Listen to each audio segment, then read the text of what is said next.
कौन ब्रह्मा का पिता है, कौन विष्णु की मां, शंकर का दादा कौन है, हमको दे पता। ये जानने के लिए कृपया सुनिए जगत गुरु तत्वदर्शी संत रामपाल जी महाराज के अमृत वचन सर्व पवित्र धर्मों के पवित्र शास्त्रों के आधार पर।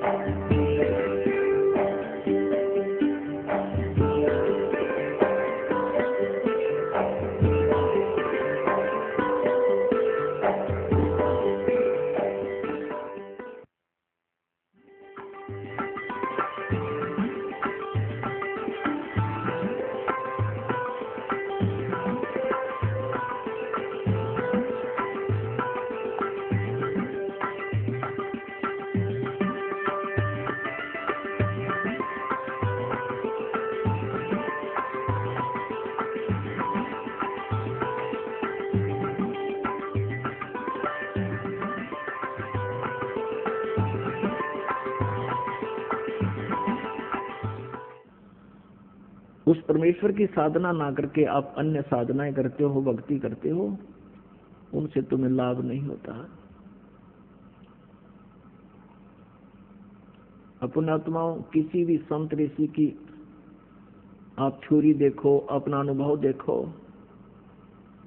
वो क्या कहते हैं कि जैसा भी किसी के प्रारब्ध में, संस्कार में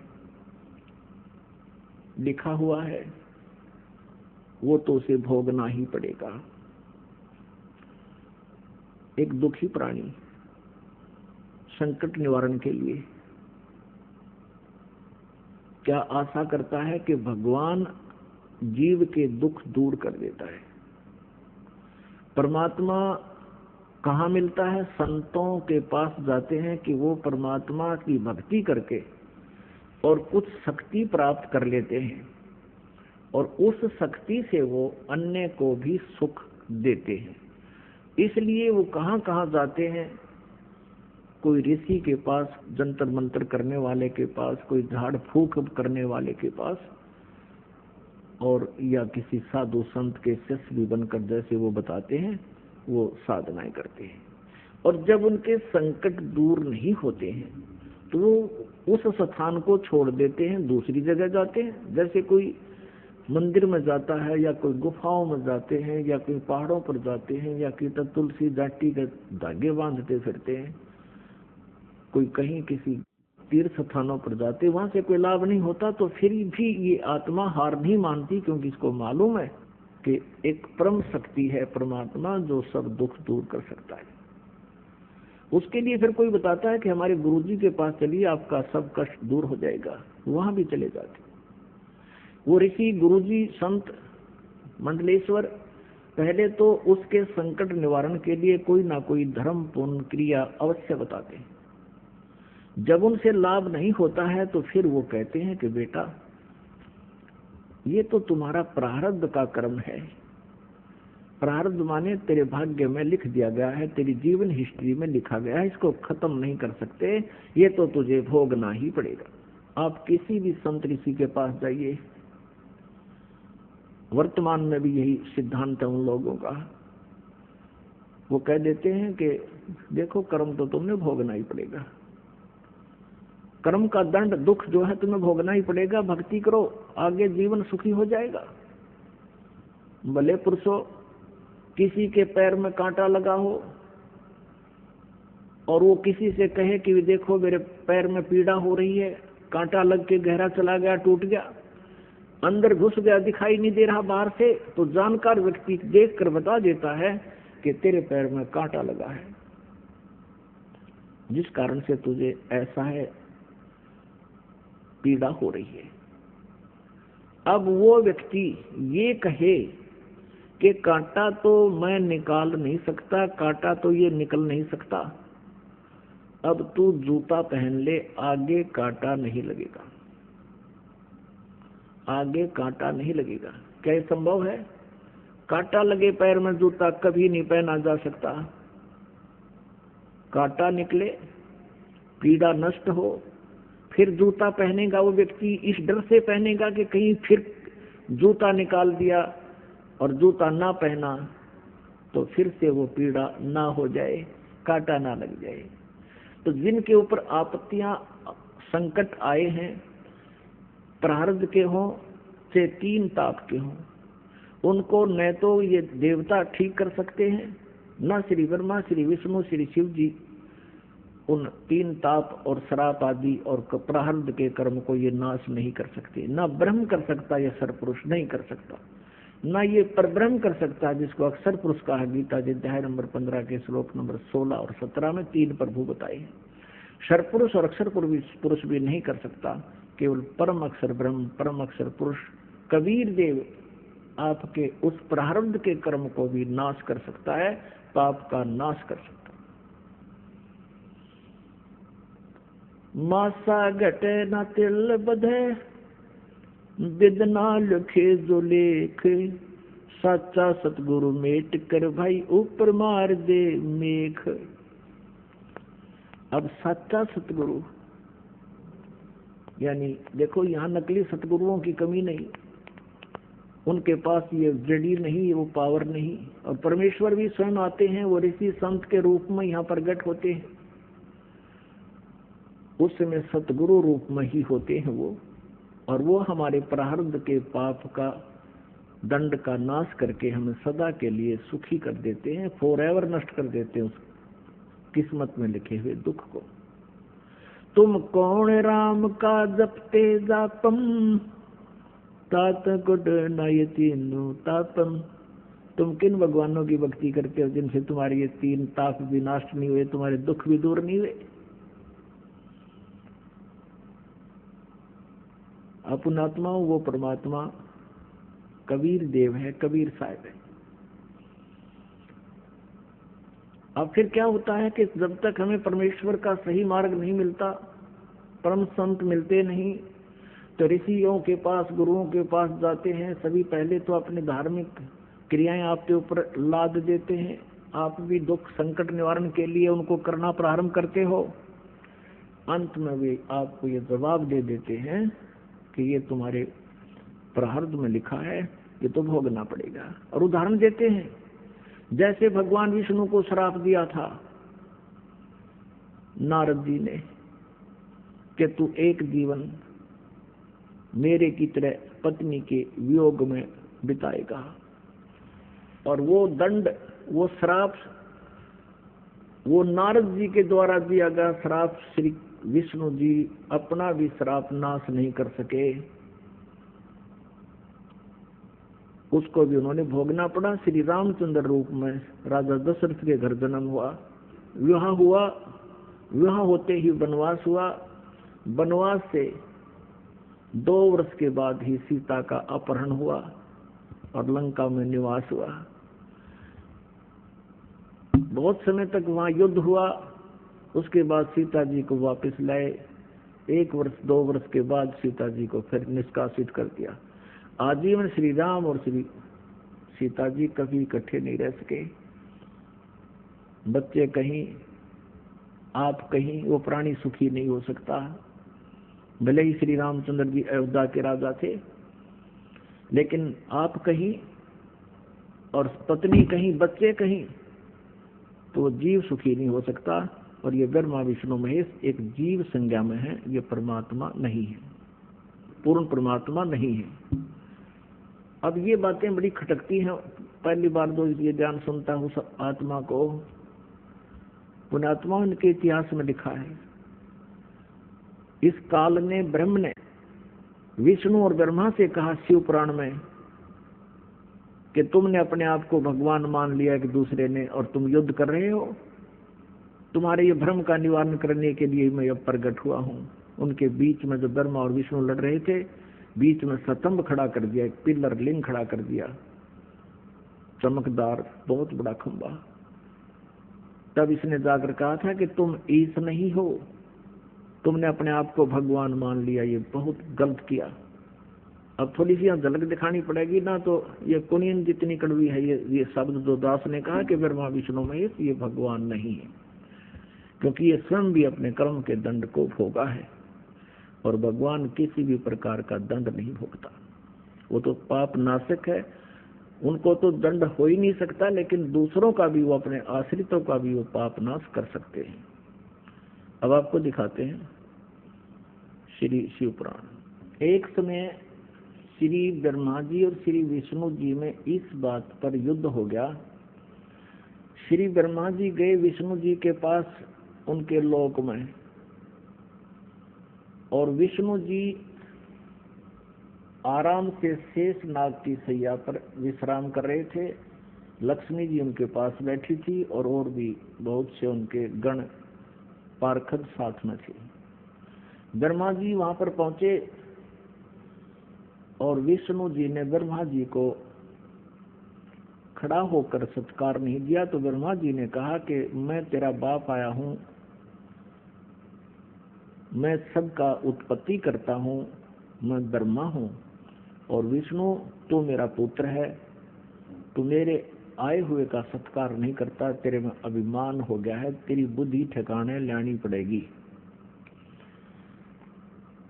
अब विष्णु जी कहने लगा कि मैं तेरा बाप हूं, तू मेरे नाभि कमल से उत्पन्न हुआ है, तू अपने आप को कैसे सबका कर्ता मानता है? मैं हूं सबका कर्ता। कहने का भाव ये है कि मैं तेरा बाप हूं, मैं तेरा बाप। दोनों भगवान लड़ पड़े। पुण्यात्माओं, ये इतिहास दास अपनी तरफ से नहीं, लोकवेद नहीं सुना रहा, ये इनके इतिहास में लिखा हुआ सत्य ज्ञान सुना रहा। अब इस सत्र की बुद्धि तो चौथी पांचवी कक्षा के बालका की हुआ करे,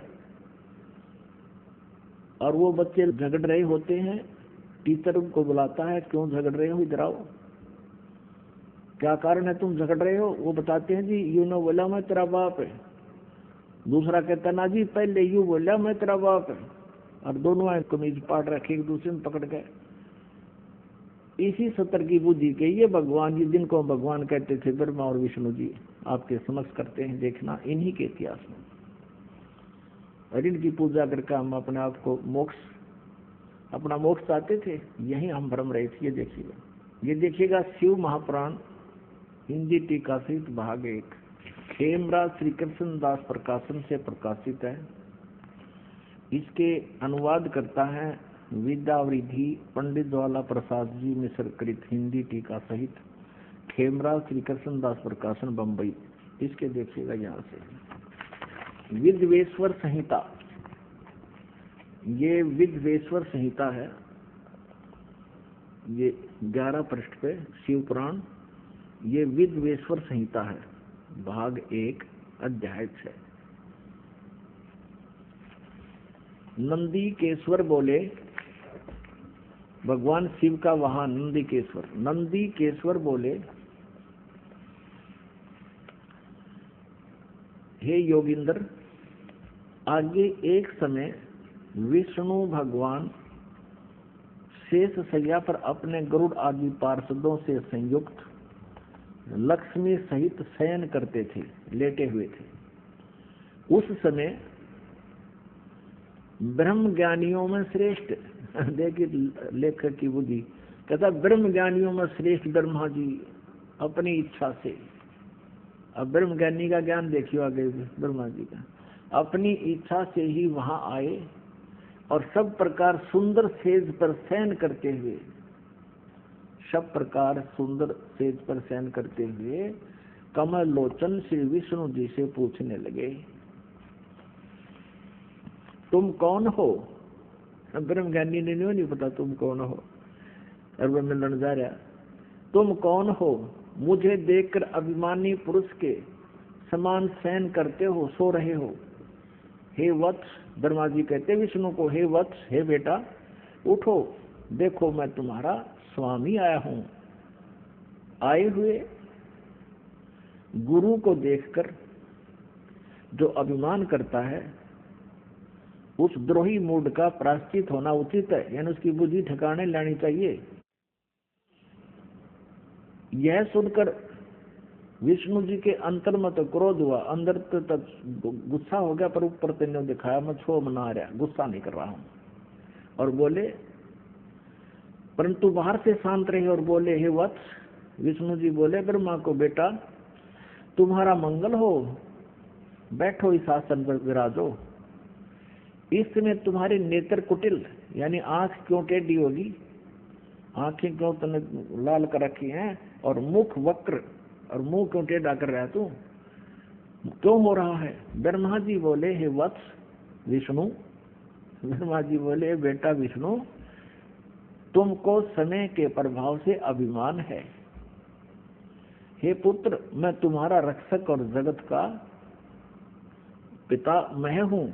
विष्णु जी बोले, ये सब जगत मुझ में स्थित है, तुम चोर के समान किस प्रकार अपना कहते हो? तुम मेरी नाभि कमल से उत्पन्न हुए हो, इससे मेरे पुत्र हो। विष्णु जी कहे, मेरी नाभि कमल से उत्पन्न हुआ, इसलिए तू मेरा पुत्र है, और मुझे पुत्र कहना व्यर्थ है।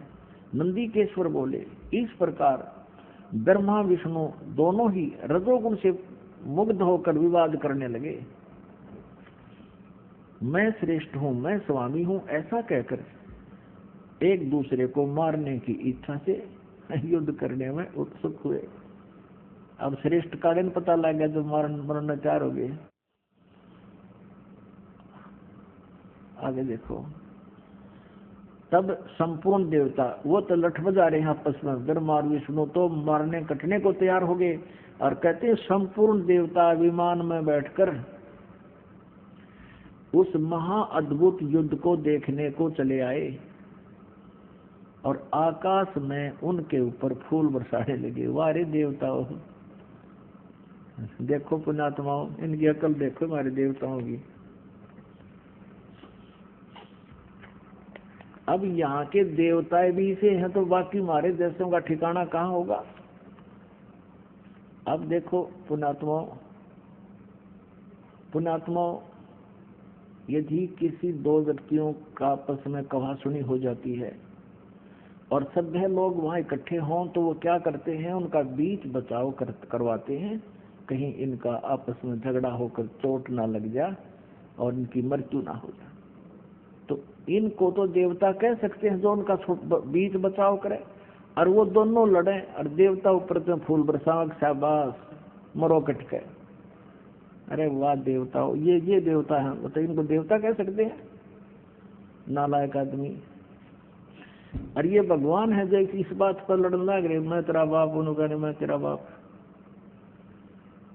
आगे दिखाते हैं, देखिएगा। अब आपको थोड़ा सा मौखिक बताते फिर आसानी से समझ में आओगी। अब यहाँ तक तो ये हो गया, दोनों ये लड़ने लगे ब्रह्मा और विष्णु जी, सिर्फ इस बात के ऊपर कि मैं तेरा बाप, वो क्या मैं तेरा बाप।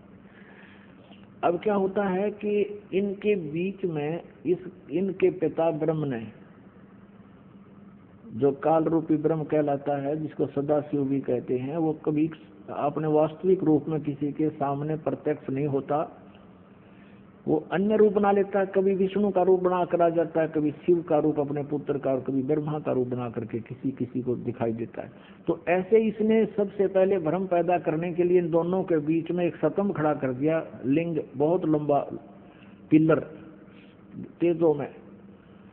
तो ये दोनों लड़ाई बंद करके उस पिलर के ऊपर और नीचे के एंड को देखने के लिए चले गए। ब्रह्मा ने झूठ बोल दिया कि मैंने एंड देख लिया, इसका अंतिम सिरा देख लिया, और विष्णु जी ने सच्ची बता दी। तो उस समय ये काल प्रकट हो गया शिव रूप धारण करके। शिव रूप धारण करके, जैसे सिर पर जटा, गले में जो रुद्राक्ष की माला आ रही है, सर पर लेकर त्रिशूल, वहां प्रकट हो गया अपने पुत्र शिव के रूप में।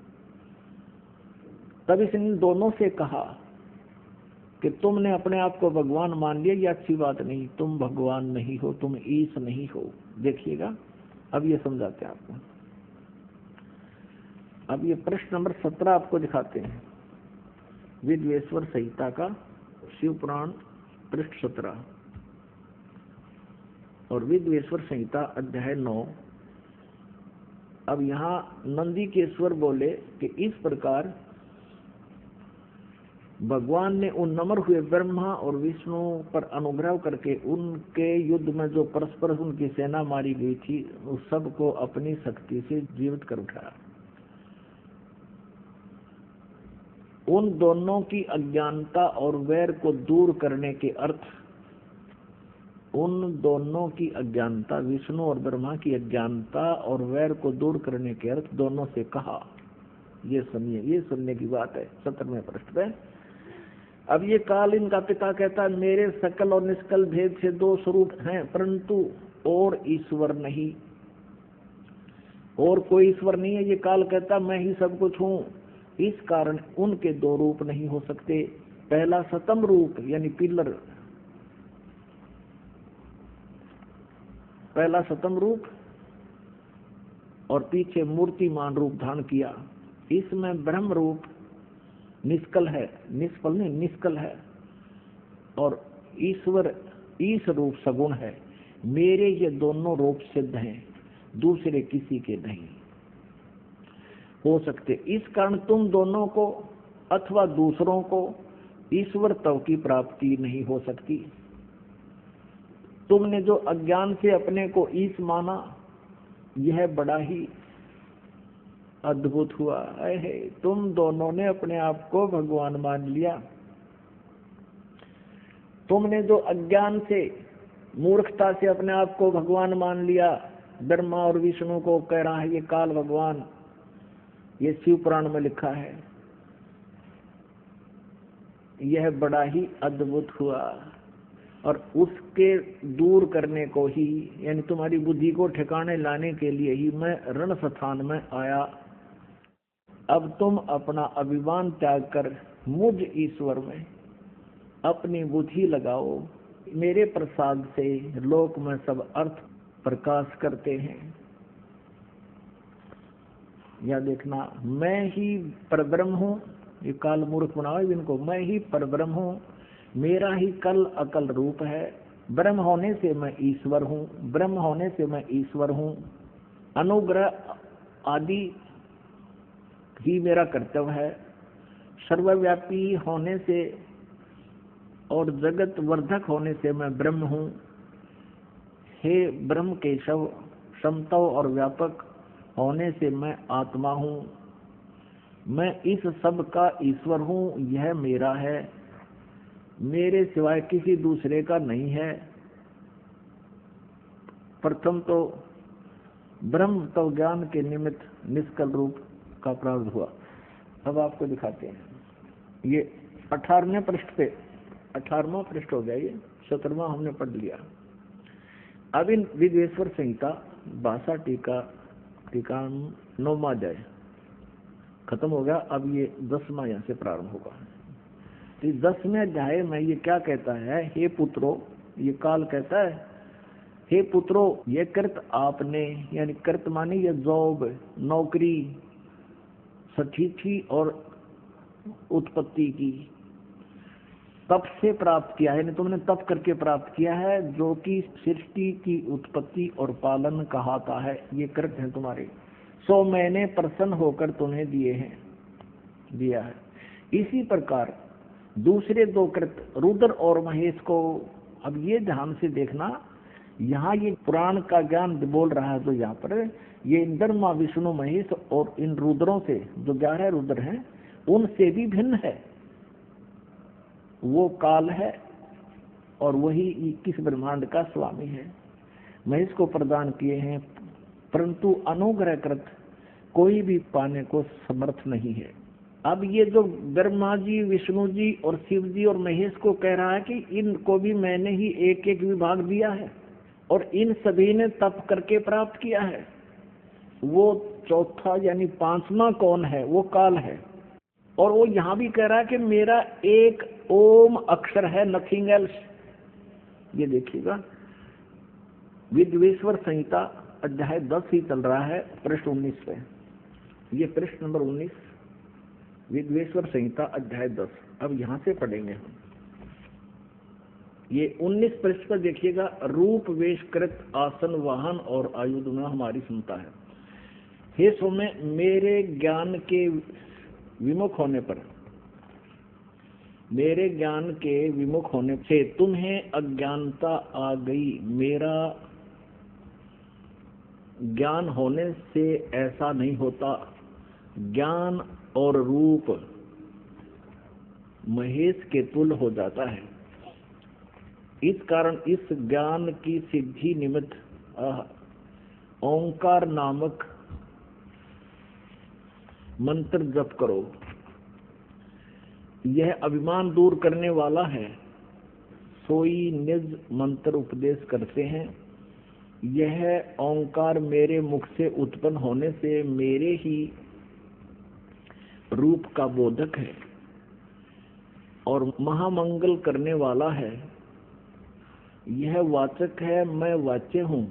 यह मंत्र मेरा आत्मा है। उसके स्मरण करने से मेरा स्मरण होता है। अब ध्यान से देखना, ये ओम काल का मंत्र है और ये ब्रह्मा विष्णु महेश काल के पुत्र हैं। ये सिद्ध हो रहा है।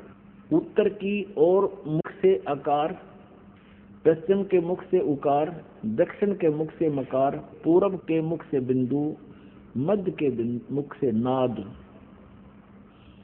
उत्पन्न हुआ है। इस प्रकार 5 प्रकार से यह निर्गत हुआ। सब एक होकर ओम ऐसा एक अक्षर हो जाता है।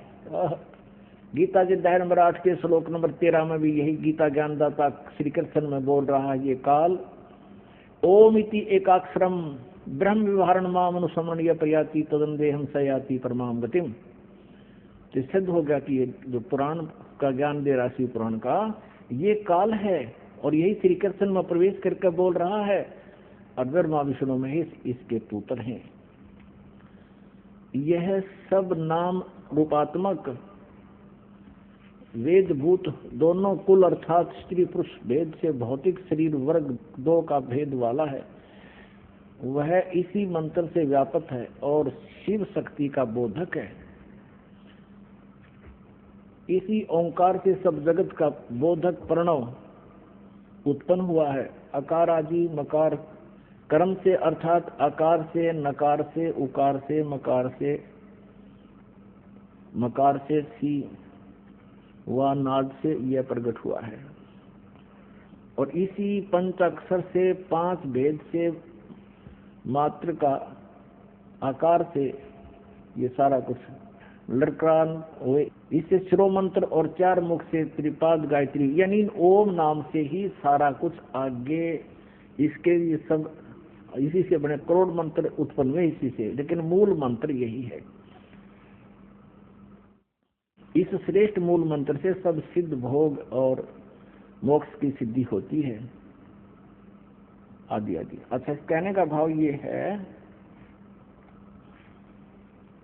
इस मूल संस्कृत जैसे गीता प्रेस गोरखपुर से प्रकाशित इस विद्वेश्वर संहिता का अनुवाद करते समय गीता प्रेस गोरखपुर से प्रकाशित शिव पुराण के अंदर इन्होंने अपनी सोच ठोक दी, वहां लिख दिया ओम नमः शिवाय, ये मंत्र जाप करो। लेकिन मूल संस्कृत में मूल पाठ में कहीं पर भी ऐसा नहीं है कि ओम नमः शिवाय जाप करो। ये लोक वेद का मंत्र है और इसने सिर्फ एक ओम का जाप करने को कहा है कि इस मूल मंत्र के जाप से ही सब लाभ होगा।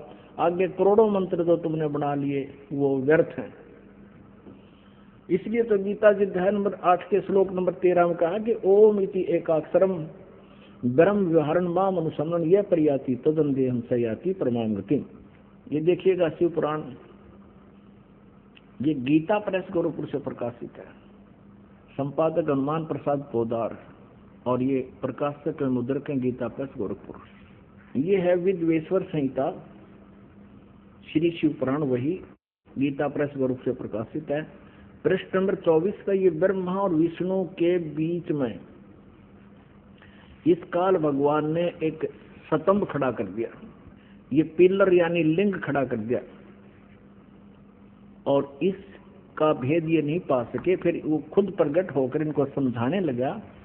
ये पृष्ठ नंबर 25 पे 24 पे आपने वो स्तंभ देखा नीचे। ब्रह्मा और विष्णु ने पूछा उस काल भगवान से, ब्रह्म से, सदा शिव से, हे प्रभु सृष्टि आदि 5 कर्तव्यों के लक्षण क्या हैं, यह हम दोनों को बताइए। भगवान शिव बोले यानी काल ब्रह्म बोला, मेरे कर्तव्यों को समझना अत्यंत गहन है, तथापि मैं कृपा पूर्वक तुमको उनके विषय में बताता हूँ।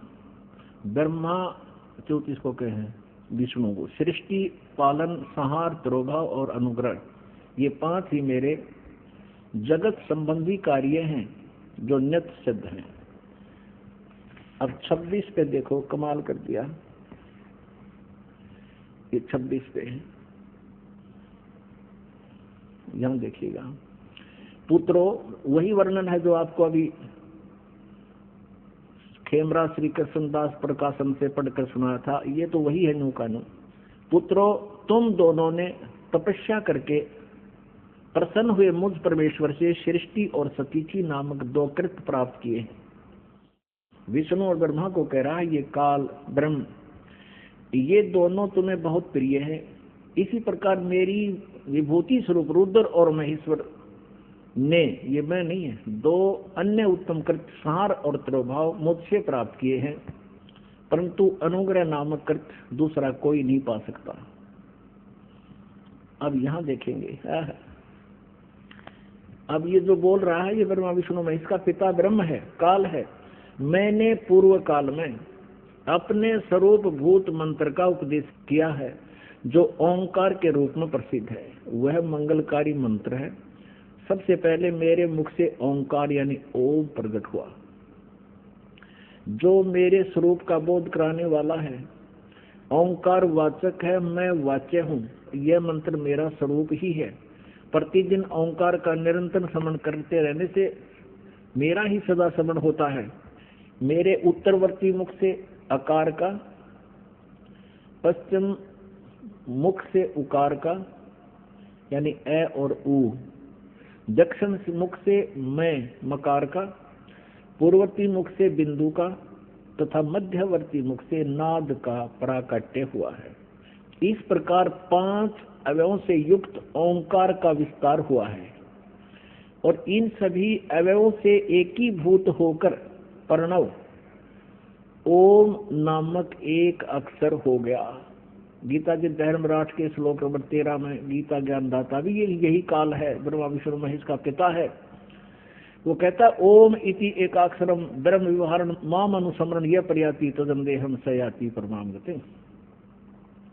तो ये एक इन 5 अवयवों से आकार ए ओ मैं बिंदु आदि से मात्रा से एकीभूत होकर के ये ओम ऐसा नामक एक अक्षर हो गया और ये मेरा मंत्र है।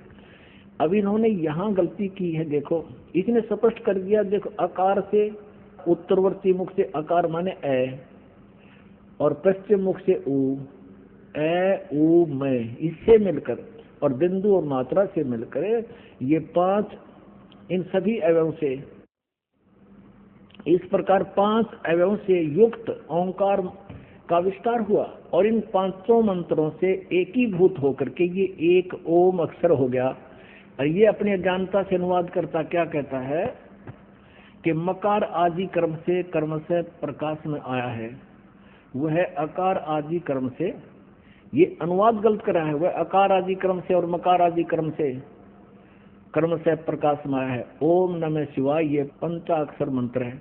ये ओम नमः शिवाय ये अनुवाद करता कि अपनी अज्ञानता है।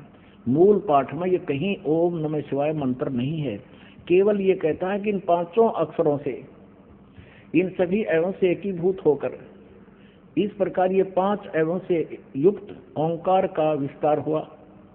ये अकार मकार तो ये कही रहा है, यहाँ से इन 5 से मिलकर ये एक अक्षर होगा, नथिंग एल्स।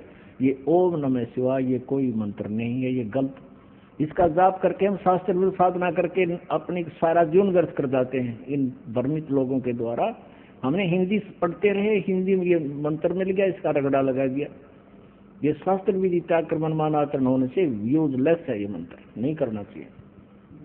अपने आत्माओं आपको पता चलेगा, आप शिक्षित हो, अपने सामने आप समक्ष देख रहे हो कि आप जी जो साधना करते थे वो गीता के अध्याय नंबर 16 के श्लोक नंबर 23 में कहा कि शास्त्र विधि त्याग कर जो मनमाना आचरण करते हैं उनकी न तो गति होती है, न कार्य सिद्धि होती है, न उनका कोई सुख प्राप्त होता है, यूजलेस।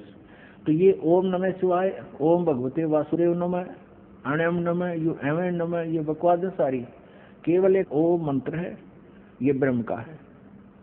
और बाकी जो कमलों को खोलने के वो मंत्र अलग से हैं, उनकी क्रियाएं अलग हैं, जो हमारे कमलों से हमें बरी करेंगे, हम वो मंत्र भी इन्हीं में से हैं।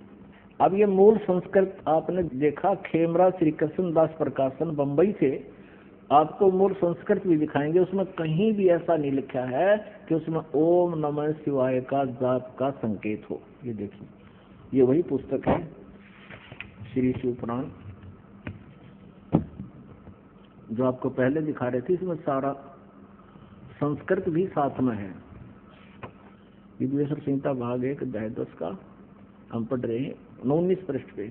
इस कारण से ज्ञान की सिद्धि के निमित्त ओंकार नामक मंत्र जाप करो। इस ओंकार नाम के मंत्र का आगे फिर विशेषण बताया है कि यह वाचक है और सोई निज मंत्र उपदेश करते हैं। यह ओंकार मेरे मुख से उत्पन्न होने से मेरे ही रूप का बोधक है और महामंगल करने वाला है। यह वाचक है, मैं वाच्य हूँ।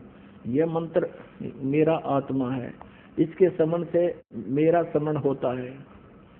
यहाँ स्पष्ट लिखा है, उत्तर की ओर मुख से आकार ए, पश्चिम की मुख से उकार यानी ऊ, और दक्षिण के मुख से मकार यानी मैं, पूर्व के मुख से बिंदु और मध्य के मुख से नाद उत्पन्न हुआ है। इस प्रकार यह 5 प्रकार से वह निर्गुत हुआ, वह सब एक होकर ओम ऐसा एक अक्षर हो जाता है। इसमें कहीं और नहीं है ओम नमः शिवाय। ये मूल संस्कृत देख लो, ये 19वां है। एकीभूत होकर के ओम इति एक अक्षरम अभवत। कितने भी इसमें ओम नमः शिवाय आप नहीं पाओगे। आप देवनागरी लिपि को खूब पढ़ सकते हो, इसमें कहीं भी ओम नमः शिवाय नहीं है, कहीं पर भी नहीं है। यहाँ अकार आदि कर्म से और मकार आदि कर्म से ये केवल यही एक ओम मंत्र होता है। ओम ये एक अक्षर होगा 5 अक्षरों से मिलकर। अपने आत्माओं, इस मनुष्य जीवन की कोई कीमत नहीं है। परमात्मा ने बताया है, कबीर परमेश्वर जी कहते हैं, कहता हूँ कई जात हूँ, कहूँ बजा के ढोले, श्वास जो खाली जाते है भाई 3 लोक का मोल। कहता हूँ कई जात हूँ, कहूँ बजा के ढोले, श्वास जो खाली जाते है ये 3 लोक का मोले। एक मंत्र आप करते हो सतनाम का, जो आप जी को प्रदान किया जाता है। अब से पहले ये मंत्र किसी के पास नहीं था, सतनाम मंत्र। और ये पंथ चल रहे हैं, राधा स्वामी, धन धन सतगुरु, जय गुरुदेव, आगरा ये मथुरा वाला, और उसी से ये राधा स्वामी ठाकुर जी महाराज थे। ये सारे एक ही कुएं का जल है, सब भ्रमित पंथ हैं, काल प्रेरित हैं। काल के जाल में फंसाने का ये पक्का षड्यंत्र है इनका। इनको सतनाम का भी पता नहीं, सतनाम की वस्तु है। इनकी एक पुस्तक है सारवचन राधा स्वामी वार्तिक, और वो उसका संग्रह बताते हैं कि परम धनी, जिसको ये राधा स्वामी पंथ का प्रवर्तक मानते हैं, श्री शिवदयाल जी आगरा वाले, पन्ना गली वाले, उनके वचनों का संग्रह है और 150 वर्ष से वो संग्रहित हैं। और उसके बाद 1902 में इसका जो है ना बुक रूप में छपवाई गई। 1902 से लेकर आज तक 109 वर्ष हो गए, और उस अज्ञान को ये भोली आत्मा रटते आ रहे हैं। उसमें लिखा है, एक जगह पे लिखा है कि सतनाम 5वीं मंजिल है, 5वीं मंजिल सतनाम। और फिर बताया है कि सतनाम को सतलोक भी कहते हैं। सतनाम को सतपुरुष भी कहते हैं और सतनाम को सारनाम भी कहते हैं, सतनाम को सतलोक भी कहते हैं, सतपुरुष भी कहते हैं और सतनाम को सतनाम भी कहते हैं। इनकी बुद्धि घुमा रखी थी काल ने। अरे सतनाम 2 अक्षर का जाप है, सतनाम माने सच्चा नाम, और ये इसको कहीं तो सतनाम बताते हैं। और एक जगह है ये सावन सिंह जी, जिनको धन धन सतगुरु वाले पंथ के प्रवर्तक का भी गुरु मानते हैं, श्री सावन सिंह जी ने अपनी पुस्तक लिखी है संत मत भाग, 4-5 भाग बनाए उसने। उसके तीसरे भाग में लिखा है, एक जगह तो लिखा है कि सतनाम स्थान है। आगे फिर किसी ने पूछा कि 4 राम की व्याख्या करते हुए बताते हैं सतनाम असली राम है। इन सतनाम का नहीं वेरा आज तक। कहते झूठा ज्ञान और ध्यान कहाँ लाओ, ये बाद विदा चतुराई। जब तुम्हारा ज्ञान ही निल है, कोई थ्योरी लिखता है बच्चा स्टूडेंट, उस लिखे हुए थ्योरी पर लिखे हुए उस विधान के आधार से वो प्रैक्टिकल करता है तो सफल होता है। जिसका थ्योरी ही गलत है तो प्रैक्टिकल ठीक कैसे हो सकता उसका। तो जो भी उस संत रूप में बैठे उस शिवजाल जी ने अपने जीवन में जितने भी डले ढोए उनका अनुभव है, ये जो उनकी सार नाम राधा स्वामी वार्तिक, और उसमें उन्होंने ये ज्ञान दे रखे हैं। तो वो ध्यान कहाँ लगाते हो, 2.5 घंटे सुबह 2.5 घंटे शाम, जब तुम्हारा ज्ञान ही गलत है, तुम्हारी थ्योरी ही गलत है। तो यहाँ परमात्मा कहते हैं ये सतनाम है 2 अक्षर का, जिसमें एक ओम अक्षर है, और जैसे ओम तत् सत में 3 मंत्र बताए, इनमें से एक तत् मंत्र सांकेतिक ये दास बताएगा उसको, और दूसरा नहीं बता सकता, अधिकारी भी नहीं है, और उस दास से पहले किसी को इसका पता भी नहीं था। लेकिन परमात्मा कबीर जी ने 600 वर्ष पहले अपनी वाणी में ये लिखा था, और उसको अब डिस्क्लोज करना था, पहले गुप्त रखना था। ये परमात्मा का आदेश था। इसी कारण से आदरणीय नानक साहिब जी ने भी इस 2 अक्षर के सतनाम का जाप किया, लेकिन अन्य किसी भी शिष्य को प्रदान नहीं किया, और न ही उनको जाप करने का आदेश दिया। जैसे समंदर की साखी, जैसे गुरु नानक देव जी की साखी है जन्म साखी, उनमें समंदर की साखी है। उसमें मर्दाना और बाला दोनों गुरुदेव से प्रार्थना करते हैं कि हमें श्रीलंका दिखाने की कृपा करो। तो उन्होंने कहा कि चलो समंदर के ऊपर का चल पड़े, जैसे थल पर चलते हैं, और उनसे कहा कि तुम वाहेगुरु वाहेगुरु जपते रहना। मर्दाना और बाला तो वाहेगुरु जप रहे हैं, और नानक जी ये 2 मंत्र का जाप जप रहे हैं, सतनाम जप रहे हैं मुख से मौखिक। उस दिन मर्दाना ने भी वही सतनाम जाप शुरू कर दिया। वो डूबने लगा समुद्र में। तब गुरुजी ने पूछा, मर्दाना तू वही जाप कर दो। मैंने कहा तो मेरी रीस मत कर, मेरे वाला जाप मत कर। तब उसने वही जाप किया, वो 2 अक्षर का जाप बंद कर दिया। अपनात्मा इससे भी ये बात प्रमाणित होती है कि सुनियोजित तरीके से परमात्मा यहाँ तक लाए हैं इस रहस्य को। परमेश्वर कबीर जी ने कहा था धर्मदास जी को, धर्मदास तो 1,00,000 दुहाई, ये सार नाम कहीं बार न जाई, ये असली मंत्र कहीं बार न जाई। और इस मूल ज्ञान को भी, यथार्थ ज्ञान को भी अभी तक छुपा के रखना है।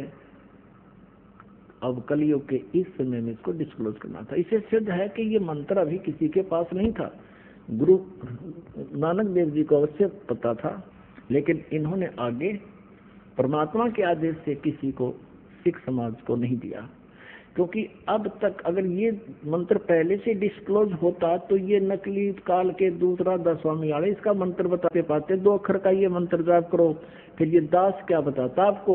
और वो नाम ये देवी देते तो अधिकारी नहीं थे, इसलिए वो काल के जाल में फिर भी रख देते आपको। तो इस प्रकार परमात्मा ने आप पर मेहर करी है, और इस परमेश्वर के इस सतनाम के जाप से आपके पाप कटेंगे, आपके श्राप कटेंगे, आपके ऊपर 3 ताप का जो दुख, भूत प्रेत पितर जो भी आपके ऊपर आपदाएं आई हैं, ये सब नष्ट हो जाएंगे। क्या बताते हैं, जब ही सतनाम हृदय धरो भयो पाप को नाशे, जैसे चिंगारी अग्नि की भाई पड़े पुराने घास। कबीर परमात्मा कहते हैं अपने उस सच्चिदानंद घन ब्रह्म की वाणी में, कबीर वाणी में, उस तत्व ज्ञान में कहते हैं, जब ही सतनाम हृदय धरो। हृदय धरण का अर्थ यहाँ पर है कि जब आपको यो नाम मिल गया और आपने सच्चे दिल से इसका जाप शुरू किया, नियमित रहे और मन में किसी प्रकार की कोई विक्षेप आपका उत्पन्न ना हो गुरु, परमात्मा और मंत्र के प्रति, फिर ये आपके हृदय धरा गया। उसके बाद जब तुम सुमन करोगे सच्चे दिल से और बिल्कुल निशंका हो करके, निसंशित हो करके, फिर देखना इसका कितना कमाल होता है। तो जब ही सतनाम हृदय धरो भयो पाप को नाश, और मानो चिंगारी अग्नि की पड़े पुराने घास। 1000 क्विंटल और चाहे 1000 टन सूखा घास अडंगा पड़ा हो कहीं पर, और उसको ढोण लग गया आदमी, कदे भी ना उठे ना कितना दरिया जा, एक माचिस की सीख जलाकर चिंगारी ला दे, उसमें सारे नफसवा करके राख बना दी और चलेगी तेज हवा, इधर उधर बखेर कर उसको कति क्लियर कर देंगे। तो यहाँ परमात्मा कहते हैं, जब ही सतनाम हृदय धरो भयो पाप को नाशी, जैसे चिंगारी अग्नि की भाई पड़े पुराने घासी। जैसे सूरज के आगे बदरा ऐसे कर्म छयारे, प्रेम की पवन करे चतुमंजन फिर झलके तेज नयारे। जैसे सूरज के आगे बादल ऐसे कर्म छयारे, जैसे सूर्य के सामने काले काले घोर बादल छा जाते हैं, उसका प्रकाश धीमा पड़ जाता है, ऐसे आप आत्मा और परमात्मा के बीच में हमारे पाप कर्मों के बादल छाए हैं। क्या बताया है कि जैसे सूरज के आगे बदरा ऐसे कर्म छयारे, प्रेम की पवन कर चतुमंजन फिर झलक तेज नयारे। अपन आत्मा आपने उपदेश भी ले लिया, आप जाप शुरू करो सच्चे दिल से मर्यादा में रहकर।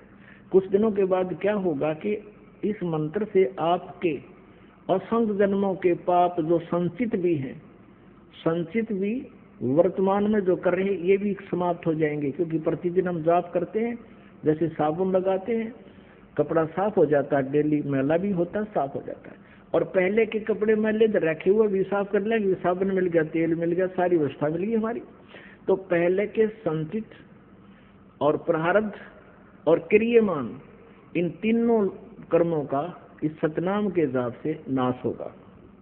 कैसे होगा कि जब आपके पाप कुछ कम हो जाएंगे, इस लगे रहोगे। जैसे कि आपने देखा हो ये मोटर मैकेनिक होया करें, उनके कपड़े इतने मैले हो जाते हैं, उनके कलर का नहीं पता ये कौन से कलर का है, और फिर उसको कोई साफ करने लगे तो 2, 4, 10 बार साबुन लाने से तो उसका थोड़ा थोड़ा सा मैल और वो कपड़ा दिखने लगेगा, ये कपड़ा भी है कि मैं औरत अड़ंगा है।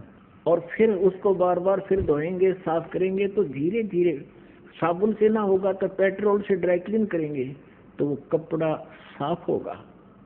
तो ऐसे ही पुण्यात्माओं, हमने कहते हैं योगन योगन की वासना हुई इकट्ठी आने, निर्मल कैसे होवेगा तेरे सतगुरु लगे ना काने।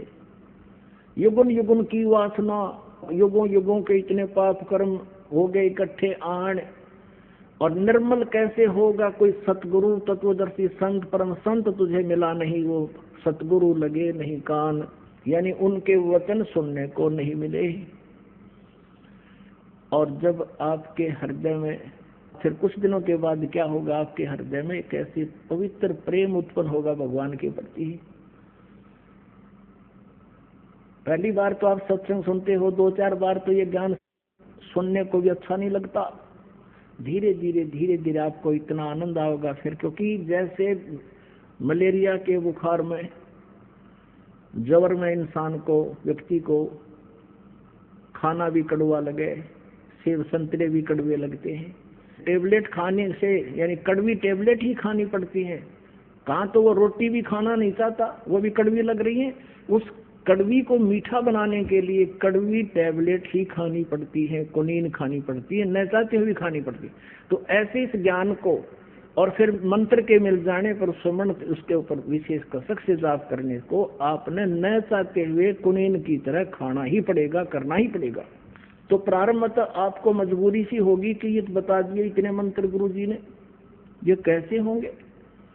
अरे सुबह से लेकर शाम तक मजदूर कस्सी बजावे, किसान हल जोता है, सारा दिन फद्दर फद्दर पता नहीं कहाँ तक पहुंच जाते हैं। क्या भगवान का बैठ कर चलते फिरते मंत्र नहीं कर सकते हम?